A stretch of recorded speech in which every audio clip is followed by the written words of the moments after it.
Bien, pues 7:45, los martes nos sentamos aquí en Pauta Final a conversar de música y vamos a hablar, Gaby, de la polémica con la que va a llegar el Festival de Viña 2024. Falta todavía un tiempo, un poquito menos de 2 meses, pero ya hay hartos comentarios y controversia a propósito de la presencia de Peso Pluma. Mira, yo te voy a contar, hace un par de semanas, tengo una hija de 11 años. Me dice, mamá, ¿puedo poner música en el auto? Sí. Peso Pluma, ¿qué es esto? Le digo yo. Y empecé a escuchar la letra de Peso Pluma.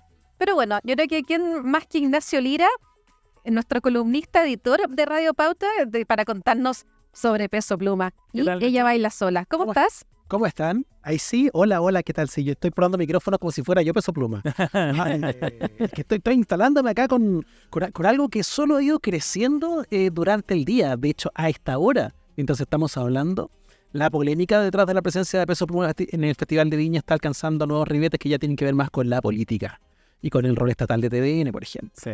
Vamos a conversar todo eso porque nos vamos a meter de lleno. Es bien interesante cómo una noticia que sale de la sección de música se puede ir de inmediato a crónicas policiales, se cree. Sí, claro. Es que va para todos lados y tiene que ver con una columna que se escribió hace un par de días ya, la del sociólogo Alberto Mayol. Sí. Una columna que fue bastante viralizada, publicada y que tiene que ver con la apología de la cultura del narco y sitúa digamos, todo este tema de la visibilidad del estilo de vida criminal o la glorificación de la violencia o del crimen en la figura de Peso Pluma. Y a lo mejor hay que dar una pequeña línea de contexto como de quién es Peso Pluma. Sí. ¿no? Adelante. Como la suma de todos los males. Es que es curioso porque toda historia parece siempre tiene que tener un héroe y un villano, y en el caso de Peso Pluma viene de ganarse absolutamente todos los premios que se entregan en la música latina de por hoy, los Grammy latinos, los reconocimientos de escuchas en Spotify, en streaming, ha sido el artista más viralizado, ha desbancado un poco el fenómeno de Bad Bunny, que hasta hace un poquito tiempo, digamos, era el referente máximo de música urbana. Pero Peso Pluma, que se llama en realidad Hassan Emilio Cavande Laja, ese es su nombre, es mexicano, tiene apenas 24 años, Jovencito. es joven, y él no hace reggaetón ni hace trap. Hace otro estilo de música, que es esto que estamos escuchando de fondo. ¿Tú le puedes subir un poquito? Es una no me acompaña. Esos bronces. Mucho bronce, claro. Esos bronces y ese estilo de cuerdas es el estilo de los corridos mexicanos. Exacto. Pero él hace una suerte de reversión del corrido que se llama el corrido tumbado. Pero que bebe de la fuente de la música norteña, de lo que te digo. Y la presencia de Peso Pluma es el nombre más importante para el Festival de Viña, es la última noche del Festival de Viña, pero salió esta columna, y esta columna ha encendido reacciones, alarmas. Bueno, y la crítica de Mayol apunta a estos vínculos con la cultura narco. ¿Cuánto de asidero hay en eso realmente, o es una interpretación de Mayol solamente por la actitud que tiene Peso Pluma, por su estilo, etcétera? O sea, Francisco Vidal confirmó conversaciones con el directorio de TVN Así es. por la polémica de la presencia de Peso Pluma en el festival. Mira, es complejo, yo creo que no hay que ser ingenuo. En la historia social de México, sobre todo recientemente, los vínculos con el narcotráfico cruzan muchos elementos, incluida la cultura. Y esto no tiene nada de nuevo. Cuando hablábamos del corrido, el corrido tiene varias expresiones de género y existe el narcocorrido, que es derechamente contar como un juglar las grandes historias de aventuras de traficantes que cruzan la frontera llevando producto por el desierto de México a Estados Unidos. Y eso no es de 2024, es desde los años 70. Son como odas a los... Claro, son como odas. Y muchas de estas encargadas a pedido por los jefes de los carteles. Los Tigres del Norte es la banda más popular y exponente del género de narcocorrido, y ellos comenzaron su carrera en el año 1968. O sea, si uno se quiere poner de verdad en la categoría para entender los vínculos y la relación del narco o el crimen organizado con la música, hay harto más paño para cortar a propósito de en qué momento reaccionamos o nos ponemos ahí, pero sí es efectivo que Peso Pluma tiene un vínculo con el narco porque también alude al estilo de vida narcotraficante en las canciones, habla de las ganancias y la victoria, hay alguna referencia igual que en el narco corrido a las tropelías, las entradas por la cárcel, algunas referencias medias crípticas al Chapo Guzmán. Claro, también. Y lo planteaba Mayol ahí. Y se ha hablado harto de que también él ha hecho fiestas privadas y ha tocado en presentaciones de jefes de la mafia y jefes de carteles mexicanos. Todo lo que suena bastante viable, todo lo que suena bastante, pero insisto, más que porque el hecho de ser Peso Pluma es por un elemento de la cultura mexicana donde todas las figuras de cierta popularidad, más temprano que tarde, están en la órbita de un país donde el narcotráfico organizado funciona con la influencia del poder del Estado. Claro. Yo creo que hay que parecer ese contexto también. Y eso es parte de la conversación que llega hasta acá, porque bueno, terminamos tocados por ella cuando decimos, ok, viene Peso Pluma a Viña, y para la discusión política y social estamos diciendo, ¿vendrá a cantar ese viernes en la noche un promotor del narcotráfico? Esa es la pregunta planteada. El concejal René Lues están pidiendo cancelar el contrato de Peso Pluma para el festival. Sí. O sea, lo mismo que, no Francisco Villa, pero está pidiendo conversaciones. Claro, eso corre en paralelo. Salió como la columna de Mayol, reacciones primero del círculo político, aparece el concejal, que me parece curioso, porque la parrilla de Viña se sabe hace harto rato. Sí. Y siento que el concejal de Ya la no conocía Municipalidad a de Viña del Peso Mar, claro, el concejal de la Municipalidad de Viña del Mar tuvo que leer una columna de un sociólogo en otro medio para enterarse de artistas que vienen a su festival. Meses después. Yo creo que también hay que ponerle atención a finalmente qué gatilla las reacciones y hasta dónde se cruzan otros intereses. Hay una buena oportunidad también de poner a lo mejor una discusión política de por medio. Efectivamente, esto ya llegó al directorio de TVN y a la preocupación de su nuevo presidente Francisco Vidal a propósito de, por ejemplo, el rol público, la televisión pública del Estado y hasta dónde uno puede ser o no una caja de resonancia de estos contenidos.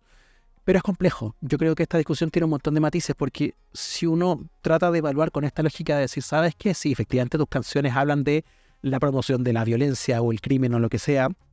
Chuta, ¿dónde uno puede trazar una línea ética y estética para decir hasta acá esta música es aceptable y hasta acá no? Claro. O uno podría llevarlo a otras conversaciones, al tema de, no sé, el feminismo, por ejemplo, ¿no? O sea, muchas canciones de reggaetón y de trap son denigrantes para las mujeres, en muchos sentidos. Uno podría plantear esa discusión, entonces vamos a tener en el escenario de la quinta alguien que haga apología, conducta media erotizante sobre las mujeres. Chuta, y los cantantes urbanos también, que se armó en su momento una polémica interesante respecto al tema de las drogas, las armas, acá en Chile. La cultura de las armas y las drogas, que es muy propia del trap y del urbano. Pero ojo que también tiene que ver que muchas veces se dice, bueno, canciones que hacen la apología de la violencia, la música y la cultura son vehículos de su tiempo. Yo, en general, postulo más que la música se vuelva violenta por la realidad, más bien es la realidad la que termina permeando la música y la producción cultural. Los chicos que hacen trap, que vienen de las poblaciones más marginales del país, cantan efectivamente de la vida que ven en la calle.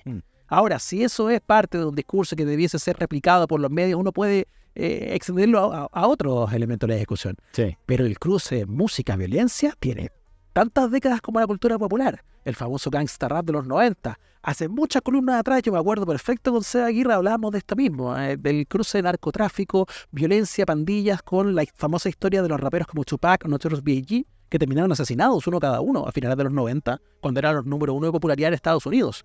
Y el gangsta rap se acabó, dejó de estar de moda. Pero la violencia de pandillas no se acabó en Estados Unidos. No, claro que no. Entonces, ¿dónde uno justifica finalmente el vínculo? Chuta, ¿pone más violenta la sociedad de la música? Yo creo que es una buena pregunta porque también si existe una influencia medida, uno podría irse al otro lado. ¿Hay música que pacifica a la sociedad? ¿Las canciones de paz y amor nos hacen más agradables? ¿Terminamos alguna vez un conflicto con música? Yo me atrevería a decir que no. Entonces a lo mejor no es la música, pero de verdad que es una discusión que yo creo que requiere harta altura de miras y ojalá que más actores sociales se sumen porque no sé si en este caso la censura va a poner una solución al problema. El problema social de la violencia y el narco no va a tener un... Y además Peso Pluma se escucha pero por millones en cualquier plataforma de streaming. Sí. O sea, Sí, yo creo que también es válido, porque también estamos teniendo una discusión a propósito de sacarlo por televisión. La generación joven que consume y escucha a estos artistas no está viendo televisión. no. En el teléfono tienen acceso a todo el contenido del mundo, el que quieran, sin posibilidad de ponerle barreras éticas, mediáticas, de censura. Entonces, también enfrentamos un contexto súper complejo a propósito inútil. Claro, del acceso a la información, hasta dónde somos ingenuos, insisto. Detrás de la crítica principal puede haber súper buenas intenciones. Pero a mí esto me remite también a otros momentos en donde fue fallido la idea de tomar una decisión por los demás.